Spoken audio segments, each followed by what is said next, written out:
इस कहानी में हमें बताया जाता है कि दुनिया में एक ऐसी खतरनाक वायरस फैल गई है जिससे लोग बहुत ही तेजी से खूंखार जानवरों में बदलते जा रहे हैं और वर्ल्ड हेल्थ ऑर्गेनाइजेशन भी इस वायरस का इलाज ढूंढने में लगी है, लेकिन उन्हें कोई भी इलाज नहीं मिल पा रहा है और लोग अपने आंखों के सामने अपनों को खतरनाक जानवरों में बदलते हुए देखते हैं, लेकिन वो कुछ भी नहीं कर पाते। तो कहानी की शुरुआत होती है एमिल और उसके डैड फ्रांसिस को दिखाते हुए, जो हॉस्पिटल जाने के दौरान एक ट्रैफिक में फंसे हुए थे, लेकिन दोनों किसी बात को लेकर आपस में बहस करने लगते हैं, जिससे एमिल गुस्सा होकर गाड़ी से उतरकर जाने लगता है। तो फ्रांसिस भी उसको मनाने के लिए उसके पीछे जाता है, लेकिन तभी उनकी नजर वहाँ पर बंद एक एम्बुलेंस पर पड़ती है जो हिल रहा था और उसके अंदर से किसी के चिल्लाने की आवाज भी आ रही थी। तो फ्रांसिस तुरंत ही एमिल को लेकर एक गाड़ी के पीछे छुप जाता है और तभी उस एम्बुलेंस का दरवाजा तोड़कर एक आदमी बाहर निकल आता है जो आधा इंसान और आधा पक्षी था। लेकिन सिक्योरिटी ऑफिसर्स उस म्यूटेंट को पकड़ने की कोशिश करते हैं, पर वो उनसे किसी तरह बचकर वहां से भाग जाता है।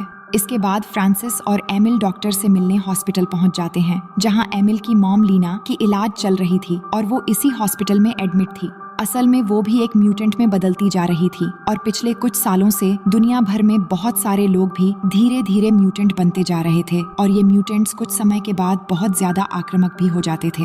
डॉक्टर उन्हें बताती हैं कि लीना का इलाज अभी भी चल रहा है और उसे पूरी तरह ठीक होने की बहुत ही कम उम्मीद है और शायद ऐसा भी हो सकता है कि वो कभी भी ठीक ही न हो। और अब इस बीमारी के लिए सरकार भी बहुत कोशिश कर रही है, लेकिन एक समय के बाद इस बीमारी की वजह से लोग जब आक्रामक होने लगते हैं तो सरकार इन्हें पकड़कर एक अलग जगह रखने लगती है ताकि उन्हें ठीक करने के लिए एक इफेक्टिव दवाई बनाई जा सके। और आप लोगों के लिए बेहतर होगा कि अगर आप इसी शहर में कहीं शिफ्ट हो जाएं। अब ज्यादातर लोग म्यूटेंट से दूर ही रहना पसंद करते थे, जिनमें से एक एमिल भी था, पर फ्रांसिस उसे समझाता है कि उसकी मॉम अभी भी उनके परिवार का हिस्सा है। इसके बाद वो अपनी मॉम से मिलने जाता है और यहाँ हम देख पाते हैं कि उसकी मॉम काफी बदल चुकी थी और उसके चेहरे पर बहुत सारे बाल भी निकल चुके थे। इसके बाद हम देखते हैं कि दोनों बाप बेटे इसी शहर के एक नए घर में आकर शिफ्ट हो जाते हैं और एमिल भी यहाँ के एक स्कूल में एडमिशन ले लेता है।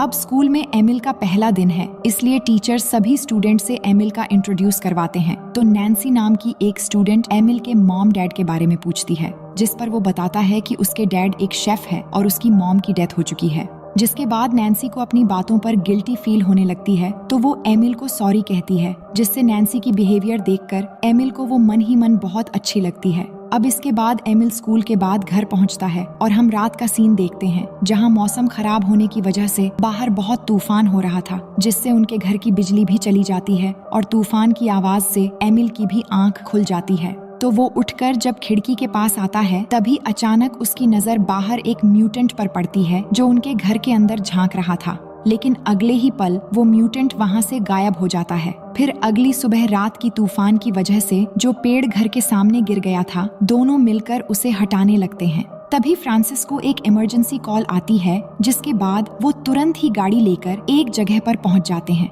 जहां पहुंचकर उन्हें पता चलता है कि बीती रात की तूफान की वजह से म्यूटेंट से भरी हुई एक एम्बुलेंस तालाब में गिर गई थी, जिस वजह से बहुत सारे म्यूटेंट वहां पर मारे गए। और ये देखकर फ्रांसिस बहुत ज्यादा परेशान हो जाता है, क्योंकि कॉल करके उसे पहले ही बता दिया गया था कि उसकी बीवी लीना भी इसी एम्बुलेंस में थी। लेकिन कुछ ऑफिसर्स आकर उसे रोकते हैं और शांत कराते हुए जूलिया नाम की एक पुलिस ऑफिसर उसे बताती है कुछ म्यूटेंट्स एक्सीडेंट की वजह से मर गए हैं और कुछ यहाँ से निकलकर जंगल में भाग गए हैं, और भागने वालों में से फ्रांसिस की बीवी लीना भी एक थी। फिर हम अगले दिन का सीन देखते हैं, जहां एमिल के स्कूल के टीचर टग ऑफ वॉर का एक मैच रखते हैं, जिसमें एमिल भी हिस्सा लेता है। लेकिन जब एमिल के टीम के सारे स्टूडेंट गिर जाते हैं, तो एमिल अकेले ही रस्सी खींचकर ऑपोजिट टीम को हरा देता है और उसकी वजह से एमिल के टीम ये मैच जीत जाते हैं, जिससे सभी स्टूडेंट उसकी ताकत देखकर बहुत इम्प्रेस हो जाते हैं और उसकी तारीफ करने लगते हैं। फिर उनमें से एक स्टूडेंट एमिल को एक पार्टी के लिए इनवाइट भी करता है, पर एमिल का ध्यान सिर्फ अपने हाथों की तरफ था और वो कुछ अजीब सा महसूस कर रहा था।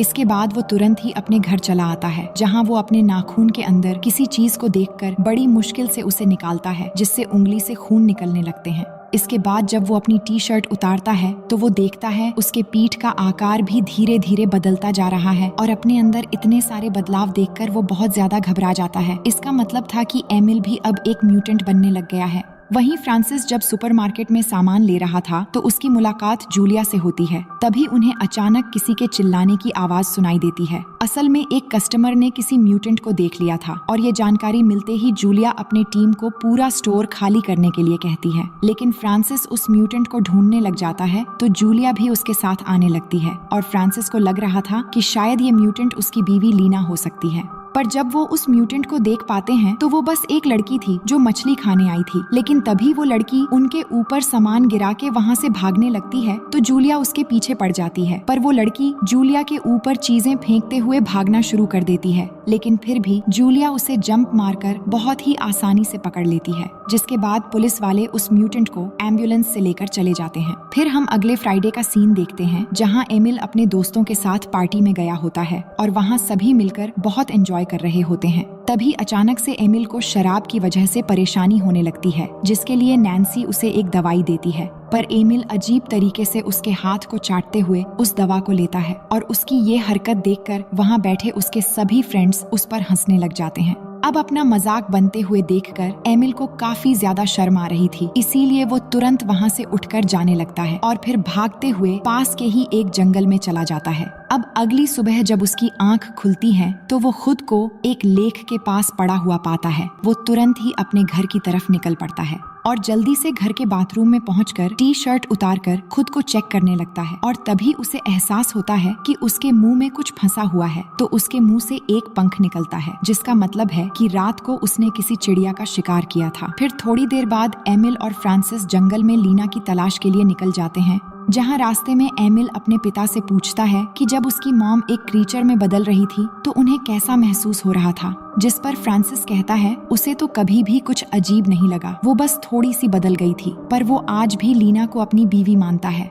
उसके बाद वो लीना को बहुत देर तक ढूंढते हैं और फिर रात हो जाती है तो वो गाड़ी लेकर जंगल के चारों तरफ लीना को पुकारते हुए ढूंढने लगते हैं, पर फिर भी वो उन्हें नहीं मिलती, जिसके बाद वो गाड़ी में ही सो जाते हैं। इसके बाद हम देखते हैं कि थोड़ी देर में सुबह होने वाली होती है। तभी उनका कुत्ता अचानक गाड़ी से उतरकर जंगल की तरफ भागने लगता है तो उसका पीछा करते हुए एमिल भी उसके पीछे पीछे जाने लगता है। लेकिन एक जगह जाने के बाद अचानक वही बर्डमैन जो शुरुआत में एम्बुलेंस से भागा था वो एमिल पर हमला कर देता है और उसे गिराकर मारना शुरू कर देता है। लेकिन इसी दौरान जैसे ही उसकी नजर एमिल की आंखों पर पड़ती है तो उसे एहसास हो जाता है कि एमिल भी एक म्यूटेंट ही है, तो वो रुक जाता है और तभी एमिल के डैड उसे बचाने के लिए वहाँ आ जाते हैं, जिसके बाद वो एमिल को लेकर तुरंत ही वहाँ से निकल जाते हैं। अब रास्ते में फ्रांसिस एमिल को हॉस्पिटल ले जाने की बात करता है, लेकिन एमिल जाने से इनकार कर देता है क्योंकि वो जानता था कि हॉस्पिटल पहुंचते ही क्या होगा।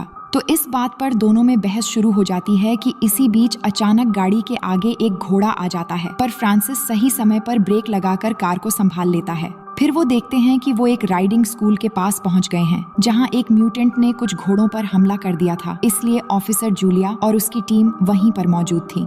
तो जूलिया आकर एमिल की जख्म देखकर पूछती है क्या हुआ, तो एमिल कहता है कि उनके कुत्ते ने उसे काट लिया था। तो जूलिया उन्हें आर्मी कैंप में ले जाती है, जहां एक आर्मी डॉक्टर एमिल के कंधे पर स्टिचेस लगाते हैं और यहाँ हमें पता चलता है कि भागे हुए म्यूटेंट्स को पकड़ने के लिए आर्मी को भी बुलाया गया है। अब धीरे धीरे समय गुजरने लगता है और एमिल के शरीर में लगातार बदलाव आने लगते हैं, जिनका असर उसके डेली लाइफ पर भी पड़ता है, जैसे कि क्लास में अजीब तरह से हरकतें करना और अब तो वो सही से साइकिल का पैडल भी नहीं मार पा रहा था। तो नैन्सी ये देखकर पूछती है क्या हुआ, तो वो तबीयत खराब होने का बहाना करता है, जिसके बाद नैन्सी उसे अपने घर ले जाती है, जहाँ पर दोनों बहुत देर बातचीत करते हैं। फिर जब एमिल ड्रिंक लेने के लिए फ्रिज खोलता है तो उसकी नजर एक मरी हुई बर्ड पर पड़ती है, जिसका रंग बिल्कुल वैसा ही था जैसा पंख एमिल को अपने गले में मिला था। तो एमिल के पूछने पर नैन्सी बताती है कि ये बर्ड मुझे बाहर मरी हुई मिली थी, तो मैंने बस इसे उठा के यहाँ पे रख दिया था। ये सुनकर एमिल को अजीब लगता है, पर नैन्सी बताती है कि मैं इस बर्ड को आर्मी को देना चाहती हूँ ताकि वो इसे उन म्यूटेंट्स को खाने के लिए दे सके। अब इस छोटी सी डेट के बाद एमिल वहाँ से चला आता है और सीधा आकर एक तालाब में छलांग लगाता है और वहाँ से मछलियाँ पकड़कर खाने लगता है और फिर कुछ मछलियों को लेकर उसी जंगल में पहुँचता है जहाँ पर वही बर्डमैन ने उस पर हमला किया था, जिसके बाद वो बर्डमैन लुढ़कता हुआ आकर एमिल के सामने गिर जाता है। फिर एमिल उसके सामने कुछ मछलियाँ रखकर उसे खाने के लिए देता है, तो वो बर्डमैन मछली लेकर खाने लगता है फिर एमिल उस बर्डमैन को अपना नाम बताकर उससे उसका नाम पूछता है तो वो कहता है उसका नाम फिक्स है। जिसके बाद एमिल फिक्स के पास्ट लाइफ के बारे में पूछता है, लेकिन फिक्स को कुछ भी याद नहीं था। इतने में यहाँ पर एक और छोटा सा क्रीचर जो असल में एक बच्ची थी, वो भी आकर एक मछली उठाकर पेड़ में चढ़ने लगती है, जिसे देखकर एमिल फिक्स से पूछता है, क्या ये तुम्हारी बेटी है? तो फिक्स कहता है, नहीं, वो बस मेरा पीछा कर रही है, क्योंकि अभी तक उसे उसका घर नहीं मिला है। इसके बाद फिक्स कहता है कि वो पक्षियों की तरह उड़ नहीं सकता, इसलिए उसके पास घर भी नहीं है। जिस पर एमिल फिक्स को पक्षी की तरह उड़ना सीखने के लिए पास के ही एक तालाब में ले जाता है, जहां वो उसकी मदद करता है और तालाब से सभी लकड़ियों को हटाने लगता है ताकि वो उड़ना सीखते दौरान जख्मी न हो। और इस तरह फिक्स और एमिल के बीच काफी अच्छी दोस्ती भी हो जाती है। इसके बाद शाम को एमिल अपने साइकिल से घर की ओर जाने लगता है, लेकिन वो ठीक से साइकिल नहीं चला पाता, जिससे वो गुस्से में आकर साइकिल वहीं फेंककर चला आता है। दूसरी तरफ हम फ्रांसिस को देखते हैं, जहां उसे रेस्टोरेंट के बैकयार्ड में एक क्रीचर के होने की हलचल नजर आती है। तो फ्रांसिस को लगता है कि शायद ये लीना हो सकती है, लेकिन तभी पीछे से एक क्रीचर आकर सीधा फ्रांसिस पर हमला बोल देता है और उसे दबोचने लगता है। पर तभी वहाँ रेस्टोरेंट की ओनर पहुँच जाती है और उस क्रीचर को शांत करती है और बताती है कि वो उसकी बहन है, जिसे पुलिस से बचाने के लिए उसने जंजीरों से यहाँ बांध के रखा है। लेकिन तभी वो क्रीचर जंजीर तोड़कर वहाँ से जंगल की तरफ भागने लगती है। तो फ्रांसिस भी फौरन जंगल की तरफ भागने लगता है, क्योंकि उसे लग रहा था कि शायद वहाँ उसकी बीवी लीना भी हो सकती है। लेकिन वहाँ जाने के बाद उसे कोई और क्रीचर नजर आता है जो एक भालू की तरह था, और वो फ्रांसिस को देखकर वहाँ से चला जाता है। लेकिन जब जूलिया आर्मी टीम के साथ रेस्टोरेंट में आती है तो फ्रांसिस जूलिया से झूठ कहता है कि उसने जंगल में लीना को देखा है, ताकि उसकी टीम लीना को ढूंढने में उसकी मदद कर सके। और तब वहाँ पे एमिल भी अपने डैड से आकर मिलता है और कहता है उसकी साइकिल खराब हो गई थी, इसलिए पहुँचने में देर हो गई। अब अगले दिन एमिल फिक्स के पास पहुंचता है, जहां फिक्स उड़ने की प्रैक्टिस कर रहा होता है, लेकिन बार बार कोशिश करने के बाद भी वो थोड़ी दूर जाकर गिर जाता है। अब शाम को फ्रांसिस जब जूलिया को साथ लेकर लीना को ढूंढने उस जंगल में आता है तो उसे वहां एमिल की साइकिल मिल जाती है। पर एमिल की साइकिल यहाँ देखकर उसे कुछ भी समझ में नहीं आता, तो वो साइकिल लेकर वापस घर आ जाता है। इसके बाद जब वो बाथरूम में आकर हाथ धोने लगता है तो वो देखता है कि बेसिन की पाइप जाम हो गई है, इसलिए वो पाइप खोलकर देखने लगता है तो पाइप के अंदर से उसे कुछ बाल और कुछ टूटे हुए नाखून मिलते हैं, जिससे वो समझ जाता है कि जरूर एमिल के साथ कुछ गड़बड़ हो रहा है जो वो छुपा रहा है। इसके बाद जब एमिल घर पहुंचता है तो फ्रांसिस उसे वो नाखून दिखाकर पूछता है, ये किसके नाखून है जो मुझे बाथरूम में मिले हैं? तो एमिल कहता है कि वो नहीं जानता। जिसके बाद फ्रांसिस उसे साइकिल दिखाकर कहता है, ये आज मुझे जंगल में मिला है, तुम वहाँ क्या करने गए थे? ये सुनते ही एमिल यहाँ से भागना शुरू कर देता है, पर कुछ दूर जाते ही फ्रांसिस उसे पकड़ लेता है और उसे पूछता है कि मेरे बेटे, मैं तुम्हारे साथ हूँ, मुझे बताओ क्या हुआ है? तो एमिल जोर जोर से रोने लगता है और बताता है कि अब वो भी धीरे धीरे एक क्रीचर में बदल रहा है।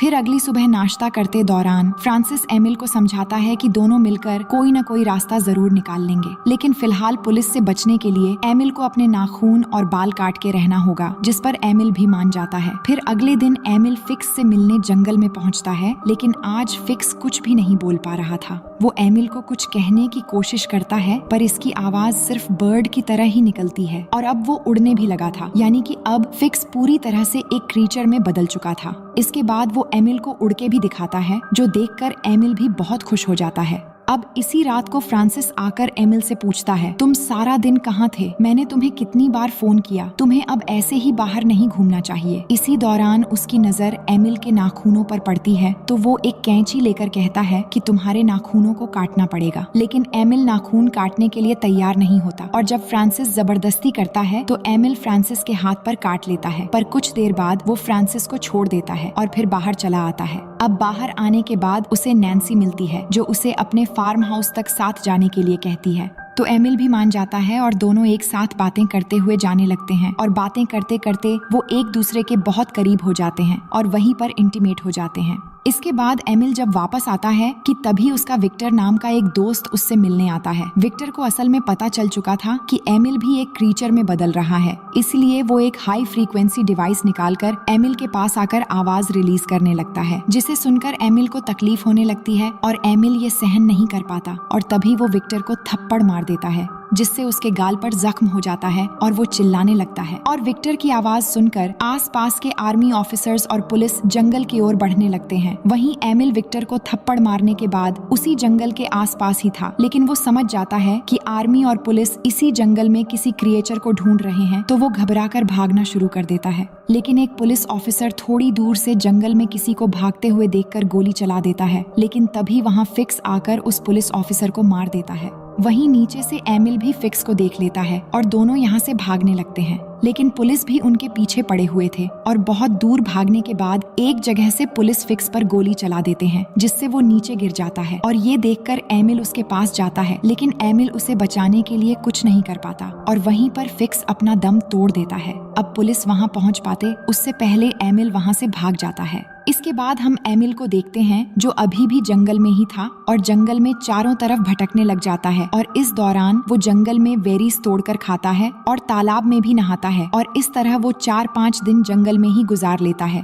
फिर एक रात जब वो एक गुफा के अंदर रात गुजार रहा था, तभी उसकी नजर एक क्रीचर पर पड़ती है, जो असल में उसकी मॉम लीना ही थी। लीना अब पूरी तरह से एक भालू के शक्ल में बदल चुकी थी और वो एमिल के पास आकर समझ जाती है कि वो उसका ही बेटा है, लेकिन वो फिर वापस जंगल में चली जाती है। तो एमिल भी गुफा से निकलकर उसका पीछा करते हुए घने जंगल के अंदर पहुंच जाता है, जहां वो देख पाता है कि यहाँ सभी क्रीचर रह रहे हैं जो पहले कभी इंसान हुआ करते थे और अब वो सभी अलग अलग क्रीचर के शक्ल में बदल चुके हैं। लेकिन इतने में ही यहाँ पुलिस आ पहुँचते हैं और वो एक एक करके सभी क्रीचर्स को पकड़ना शुरू कर देते हैं। और ये देखकर एमिल भागना शुरू कर देता है, लेकिन कुछ दूर आगे जाते ही वो गिर जाता है और पुलिस आकर उसे पकड़ लेते हैं। लेकिन पुलिस एमिल को एक नॉर्मल इंसान के रूप में पकड़ते हैं, क्योंकि उन्हें लग रहा था कि एमिल शायद यहाँ गलती से आ गया होगा। अब पुलिस स्टेशन में एमिल को छुड़ाने के लिए फ्रांसिस पहुंचता है, जहां एक पुलिस ऑफिसर उसे कहता है कि एमिल को इस पेपर पर साइन करना होगा, जिसमें लिखा है कि वो जंगल में गलती से पहुंच गया था।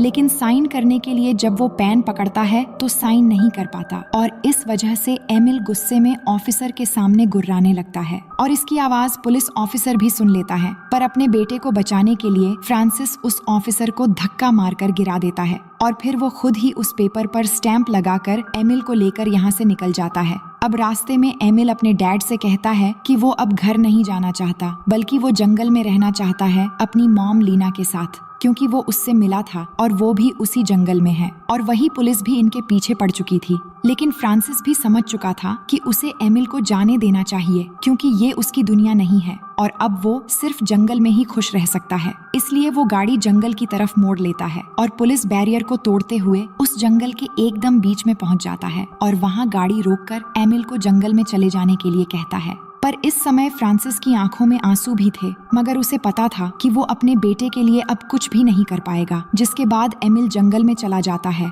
और अब कहानी के आखिर में हम एमिल को जंगल में देखते हैं, जो भेड़िए की तरह गुर्राते हुए भाग रहा था और वो अब बहुत ही ज्यादा खुश था। और इसी सीन के साथ ये कहानी यहीं पर खत्म हो जाती है।